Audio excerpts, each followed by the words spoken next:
Hey everyone, I'm going to bring you Amsco Chapter 19, The Politics of the Gilded Age. And as I mentioned in class today, I think that a lot of the elements of this chapter really come together. They start to bring together some of the themes and ideas that we talked about in previous lessons.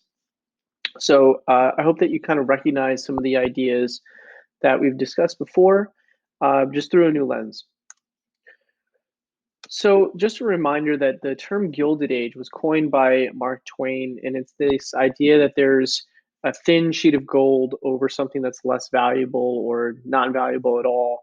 And so that mirrors the way that people would view the United States, that on the outside we're making this dramatic progress, but yet there's problems underneath. And hopefully you've seen throughout the chapters that we've experienced issues through the labor strikes, through the issues that African Americans are still facing, the rights that the things that immigrants have to go through, uh, and and the populist movement, which represented the issues that farmers represented. So here we'll get into some of the politics of it. What is it that people are fighting for?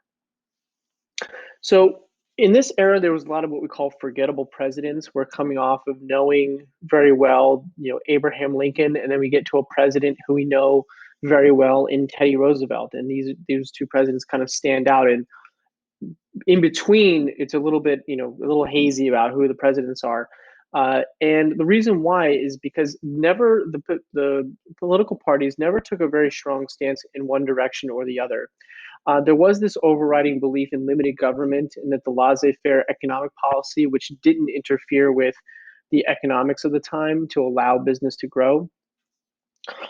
They wanted to avoid taking controversial positions, and because the vote would get so close that they really had to rely on turnout. So they didn't want to say anything or campaign on anything that would have been too controversial.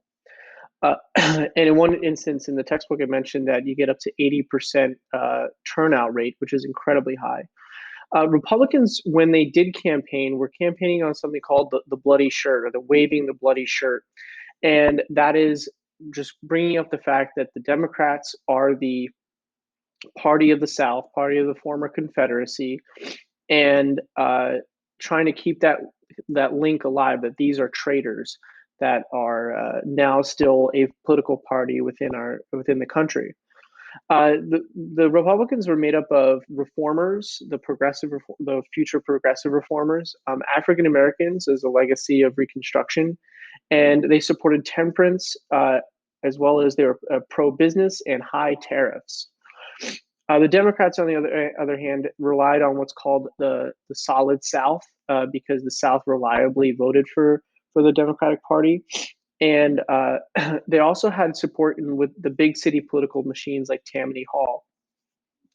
They were supported by groups who were against temperance, like recent immigrants, Catholic, Jews, and they supported states' rights in making sure that they limited the power of the federal government. That's a big continuity between the Democrats, the Democratic Republicans of the Jeffersonians, going all the way through from Jackson onto onto the Gilded Age Democrats.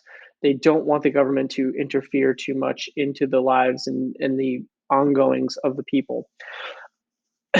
So, as well as the Republicans represent a continuity with the pro-business side, is like the Hamiltonian perspective, the Federalist perspective of making sure that business can grow and develop and investing in infrastructure where needed. Here's a breakdown of what the Republicans and Democrats supported. And again, the center line is what's really important too, is that they both had weak platforms.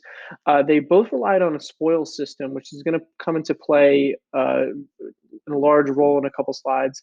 And and there was a strong congressional presence, but again, there wasn't a lot being done in this era.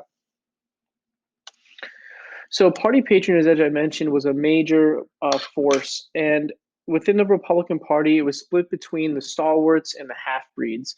When I read this, I thought that this was really odd. We don't really see, I'm gonna say that we don't really see this a lot these days.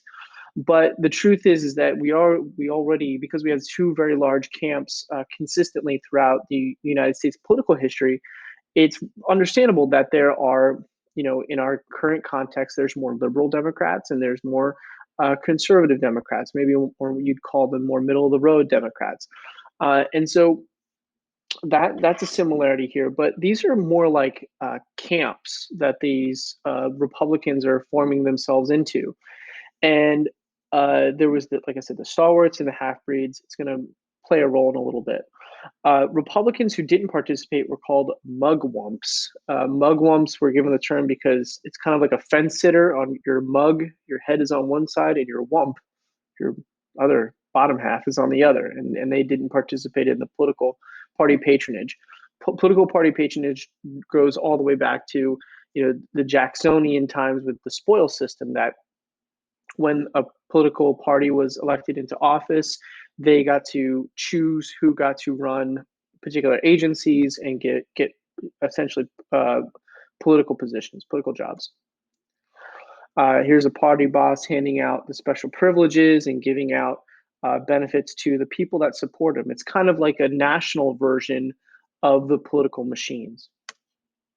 So within presidential politics, we see Rutherford B. Hayes, and he gets elected in 1877.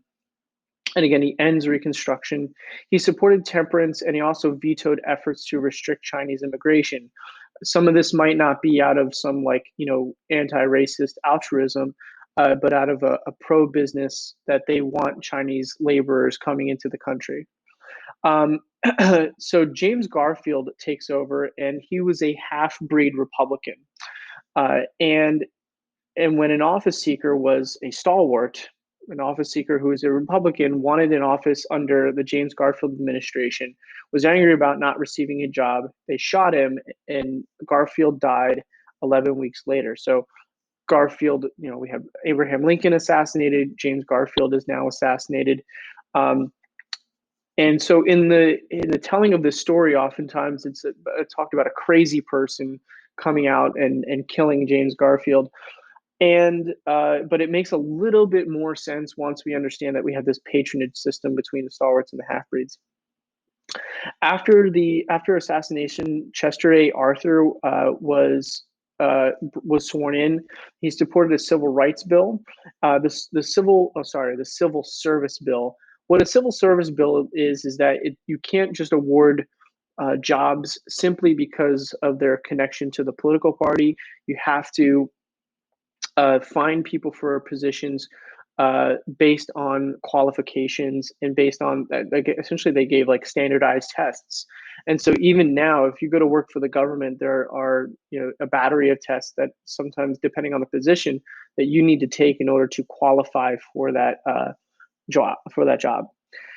So in the textbook, they explain that a lot of the congressional leaders had a long but undistinguished careers, and a couple of the notable achievements was the Sherman Antitrust Act, which is going to be built on later in the Clayton Antitrust Act. So there's a drawing of James Garfield dying. Everyone seems pretty sad about it. Half-breeds, stalwarts. In the election of 1844, we see Grover Cleveland he was the Democratic nominee. He was seen as honest and hardworking, and the Republicans attempted to smear the Democrats as the party of rum, Romanism, and rebellion. So remember that the Democrats supported alcohol, whereas the Republicans did not want to. They wanted to ban alcohol, and they were successful in many of the states. And Romanism is that reference to Catholicism, again, those Catholic voters, especially in the cities. And rebellions is that the Democrats' legacy of being associated with the Confederacy. But all of this campaign style to smear him that way led to Catholics voting very in strong numbers for Cleveland and brought him into the White House. Again, he believed in a limited government. He wanted to enact a new civil service system. And what things he did get done were the Interstate Commerce Act, which attempted to regulate the railroad industry, and the Dawes Act, which we referenced when we talked about the Native American, they essentially grabbing Native American land and allowing or giving them permission to settle on this land and give them citizenship, provided that they break away from their tribe. Okay? So, just referencing some things we talked about previously. So one of the things that it gets very confusing very quickly is this idea about the money supply and money. This was one of the major issues talked about in these campaigns. Farmers primarily and debtors wanted a larger money supply. They wanted more currency in the economy. Why? Because when you borrow at you get to borrow at lower interest rates, and you get to pay back debts in inflated dollars.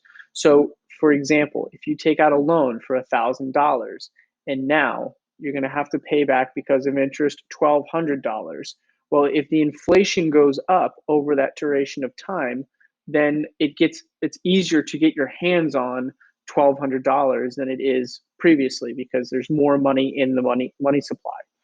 Why are interest rates lower? Because as there are as there is more money out there, it is less desirable. So again, as the supply goes up, demand goes down. So the interest rate to borrow goes down.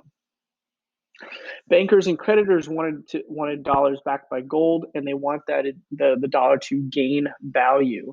So the debtors wanted inflation, while bankers and creditors wanted deflation.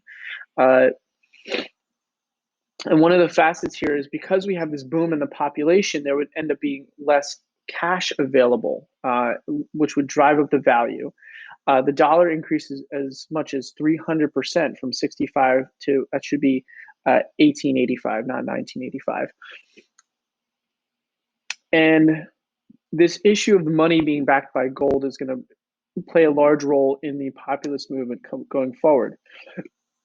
A party called the Greenback Party wanted to essentially print money backed by the legitimacy of the government. It was not money that was tied to any gold or silver. And they got 1 million votes, but when the hard times died out, so did the party. When there were these, so if we go back to the settlement of the West, when we see Comstock Lode and the other areas that we see massive silver mines, they realized that this silver can be used by the federal government to back up more dollars. So essentially, as the government collected more silver, they could print out more money backed by that silver. So Congress expanded the money supply a bit, but this wasn't enough for farmers.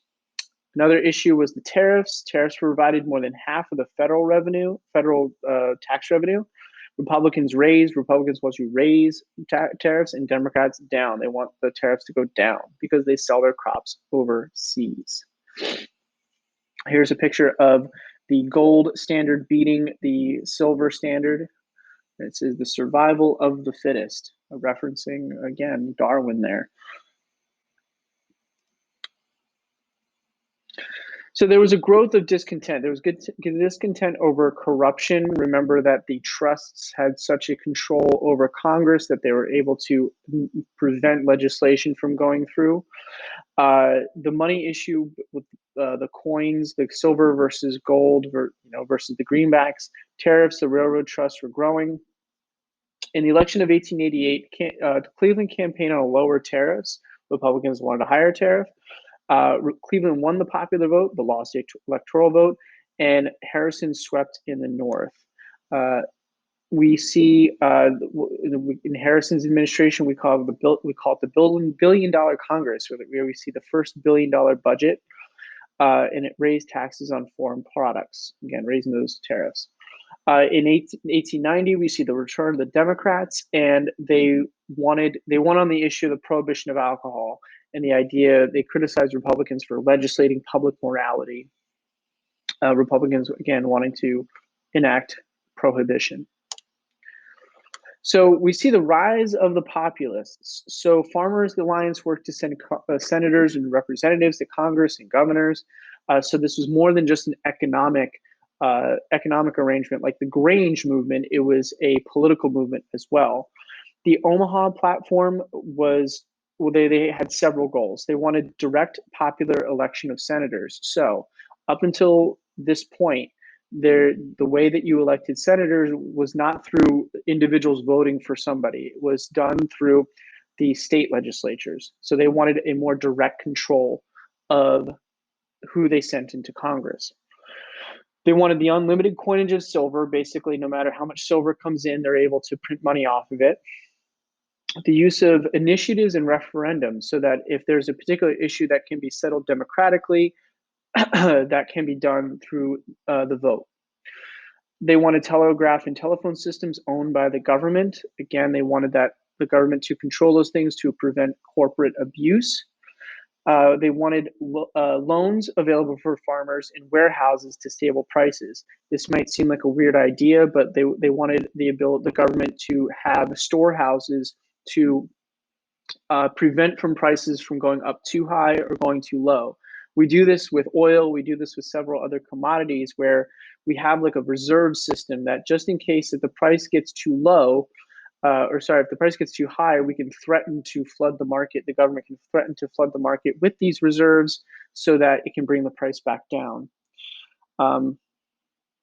They wanted an 8-hour workday, which was an attempt to appeal to the workers, but the workers are not going to like this idea of inflation because now the dollar that they take home is going to be worth less. Because if you make, let's say you make $5 a day, that $5 that you make today is going to be worth less tomorrow. And they wanted what's called a graduated income tax, which is the higher percentage, more money you make, the higher percentage of tax you pay. They attempted to unite the segregated farmers alliances under this populist agenda, but this ultimately would fail. James Weaver got 1 million votes and 22 electoral votes, and they lost in the South due to the segregationist attitude. And also they lost because the Democrats successfully disenfranchised African Americans. This references a lot to what we talked about with the Jim Crow laws first, but then also the grandfather clauses, the poll tax, the literacy test, all those things that prevented African Americans from voting. Not to mention the outright terrorism that would go on and preventing African Americans from voting. And Cleveland won again, and he is the only president to leave office and to return back after having lost it. Here we see a campaign here, labor versus greed, a warning to plutocracy, right? And this is the electoral map of election of 1892. So I thought it was significant. Again, we have that solid South Democrats down here, and then a smattering of Republicans up north. So in 1893, we have a depression, which we had a stock market crash. Dozens of railroads went bankrupt. The joblessness reached 20%, and Cleveland opted for a hands-off approach. We're going to see why that failed in a little bit. So as the amount of gold fell to a dangerous level, Cleveland borrowed $65 million in gold from JP Morgan. And this was seen as the government as a tool of the Eastern bankers. Again, the populists are going to definitely respond to this, the wealthy tied to the government, anti-establishment, anti-elite attitude.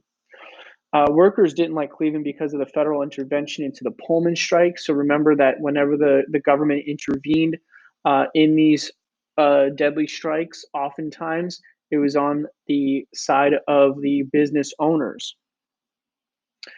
And finally, we get the Coxey's Army, which was Jacob A. Coxey demanded the government spend $500 million on public works projects to create jobs. He was arrested for trespassing, and the protesters had to return home.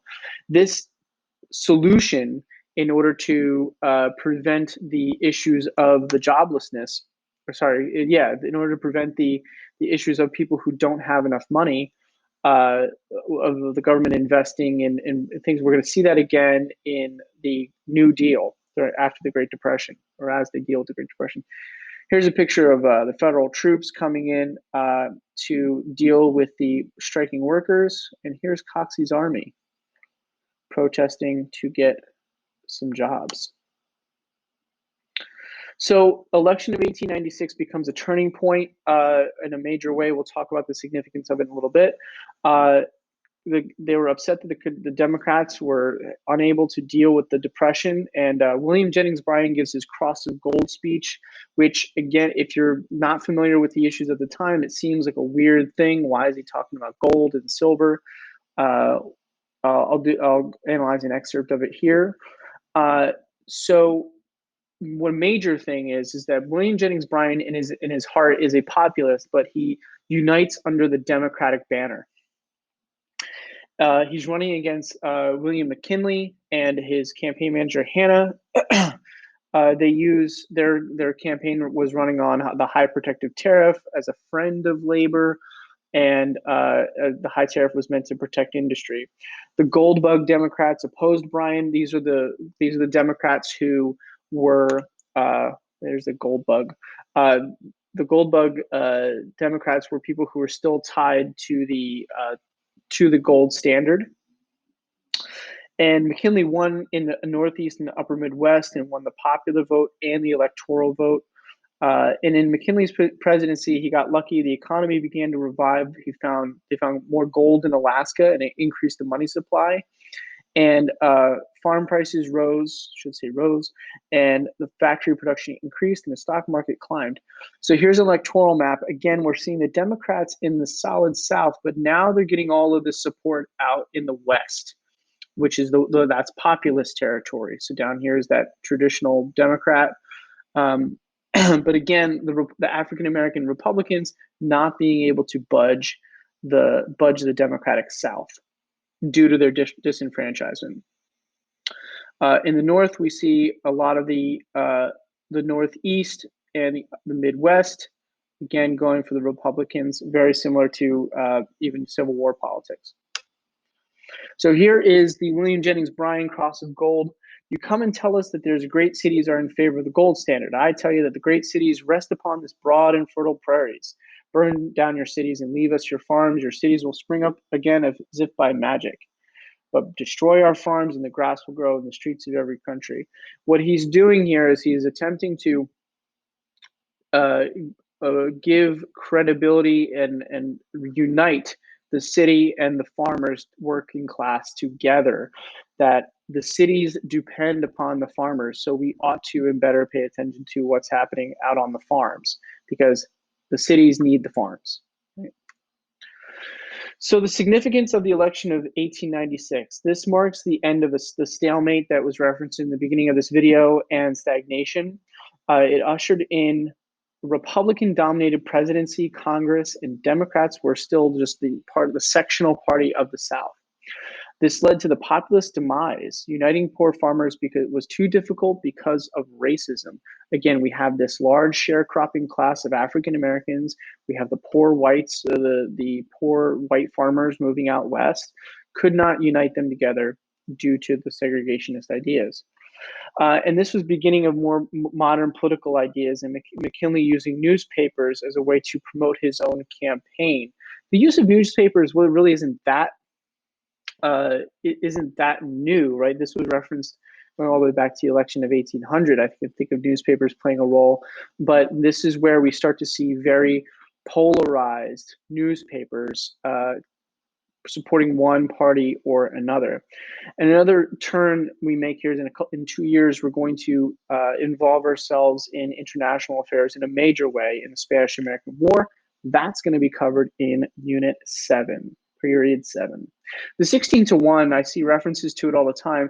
Essentially what it was, 16 ounces of silver to 1 ounce of gold. They wanted to establish an exchange rate for silver so that there could be more silver could enter into the money supply. So one thing I stumbled across here is that in the story of populism is these connections between the Wizard of Oz and the political issues facing the time. So the Yellow Brick Road is a gold standard. Scarecrow represented the farmers. The Cowardly Lion was William Jennings Bryan. Tin Man represented industrialization. So going back, like farmers need the Scarecrow needed a brain. Tin Man needed a heart. Cowardly Lion needed courage. Dorothy Slifford. So if you watch the movie she's wearing ruby slippers, but in the original book, she was wearing silver slippers. So she was wearing silver slippers on the Gold Road, and they were headed to the Emerald City, which is supposed to be Washington, D.C. Um, the Wicked Witch of the East is bankers with nothing for farmers. Wicked Witch of the West, nature versus farmers. I don't know. I don't buy into 100% of it, but I think it's an interesting way to sort of connect these two things together. Certainly, um, the rural setting of it, and the problems that they face. You can start to draw some comparisons there. And if you haven't watched The Wizard of Oz, please, it's a classic. So historical perspectives, who were the populists? Were they realistic or romantic? Were they practical or idealist? Early historians characterized them as honest reformers, broke ground for future reforms in the progressive and New Deal era. And this is going to play a role, especially when we talk about government intervention in solving these political problems, these economic problems, and also for solving some of the power issues that we're seeing in politics, that progressives are going to uh, fight for the direct election of senators. They're going to fight for women's voting rights. We'll get to more of that later. But alternatively, they drummed up conspiracies by Eastern bankers, misunderstood the industrial age. They were racist, nativist, anti-Semites, anti-Catholic, that they had this dark side to them.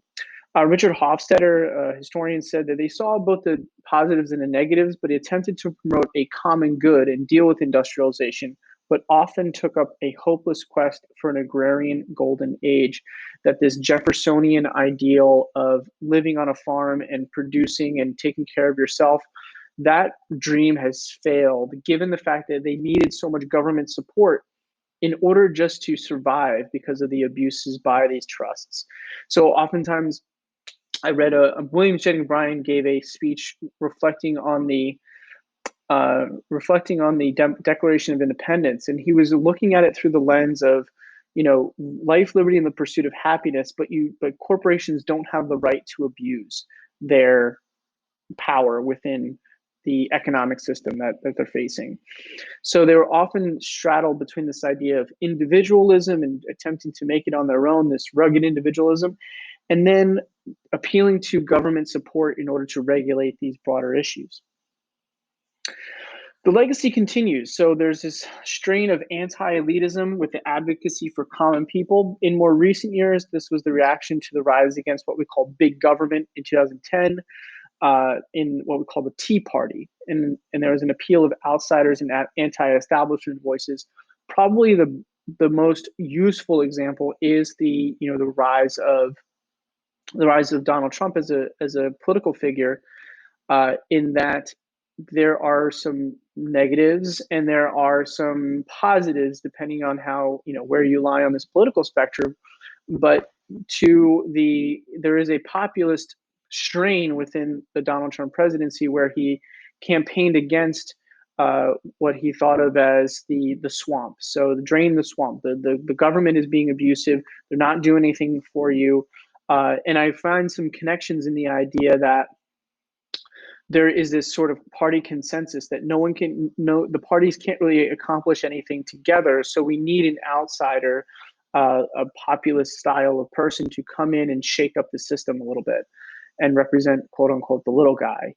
On the other hand, there is strains of what we saw, this nativism, and racism and nativism that's still present within the system.